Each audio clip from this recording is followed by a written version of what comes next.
আসসালামু আলাইকুম প্রিয় দর্শক, সবাইকে নরেন কুক ওয়ান থেকে স্বাগতম জানাচ্ছি। আরও একবার আজ আমি ফুলকপি কুমড়ো আলু ভাজি করব। আমি ফুলকপিগুলোকে এভাবে কুমড়োটাকে এভাবে কেটে নিয়েছি, একটু বড় আকার ফুলকপিগুলো কেটে নিয়েছি। আর আলু দুইটা ছোট সাইজের দুইটা আলু এভাবে কেটে নিয়েছি। কেটে আমি ফুলকপিগুলোকে সবগুলোকে ধুয়ে তারপরে সিদ্ধ বসিয়ে দিব। দেখেন এতটুকু পরিমাণ পানি দিয়ে আমি ফুলকপিগুলোকে এখন রাইস কুকারে বসিয়ে দেব। এখানে আমি পরিমাণ মতো লবণ আর দিয়ে দিলাম 1 চামচের মতো হলুদ গুঁড়ো আর দিয়ে দিব কাঁচামরিচ, 3-4টা কাঁচামরিচ ফালি করে আমি দিয়ে দিলাম। দিয়ে এখন আমি রাইস কুকারের পাতিলটা বসিয়ে দেব। এখন ঢাকনা দিয়ে দিলাম, দিয়ে চুলাটা অন করে দেব।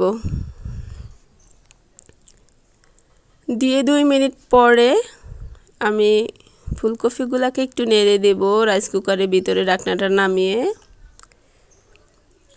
এভাবে নেড়ে দিয়ে এখানে আমি বেশি সিদ্ধ করিনি, হালকা অর্ধেকটার মতো সিদ্ধ করেছি। আর এখানে আমি দিয়ে দেব একটা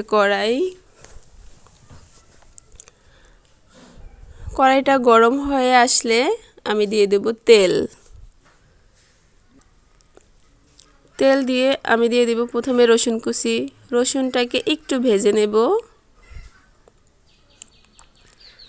একটু ভেজে এখন দিয়ে দিব পেঁয়াজ কুচি। পেঁয়াজটাকে আমি কিছুক্ষণ একটু ভেজে নেব, যখন নরম হয়ে আসে পেঁয়াজটা তখন আমি ফুলকপিগুলোকে দিয়ে দেব। দেখেন এখনও পানি টানে নেই, কারণ অল্প একটু সিদ্ধ করেছি, পুরোপুরি সিদ্ধ করি না। এখন আমি এই তেলের মধ্যে পানিটুক টানিয়ে নেব। চুলাটা আমি হাই আঁচে দিয়ে দেব যাতে পানিটা তাড়াতাড়ি টেনে যায়। দিয়ে আমি ফুলকপিগুলোকে একটু নেড়ে দেব।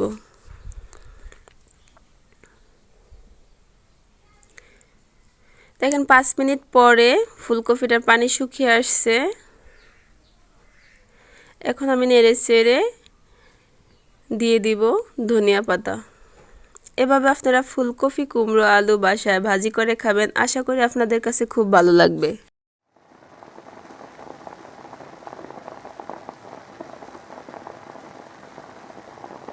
আমি ধনিয়া পাতাটা দিয়ে আরও 2-3 মিনিট নেড়ে চেড়ে তারপর নামিয়ে ফেলবো। আর এখনও যারা আমার চ্যানেলটা সাবস্ক্রাইব করেনি প্লিজ সাবস্ক্রাইব করে বেল বাটনটি ক্লিক করে দিবেন।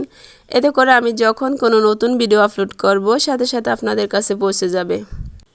আর আমার এই রেসিপিটা যদি আপনাদের কাছে প্রথম থেকে লাস্ট পর্যন্ত দেখে ভালো লাগে তাহলে একটা লাইক করে দিবেন আর একটা শেয়ার করে দিবেন। আর যদি আপনাদের কোনো মতামত থাকে তাহলে কমেন্টে জানিয়ে দিবেন। আর আমার চ্যানেলে আরও অনেক ভিডিও আছে রান্নার, আপনারা ইচ্ছা করলে ঘুরে আসতে পারেন, ভিডিওগুলো দেখতে পারেন, ভালো লাগলে লাইক করে দিবেন। আর এভাবে বাসায় আপনারা ফুলকপি কুমড়ো আলু ভাজি করে খাবেন। আর আমি এখন বিদায় নিলাম, সবাই ভালো থাকবেন, আল্লাহ হাফেজ।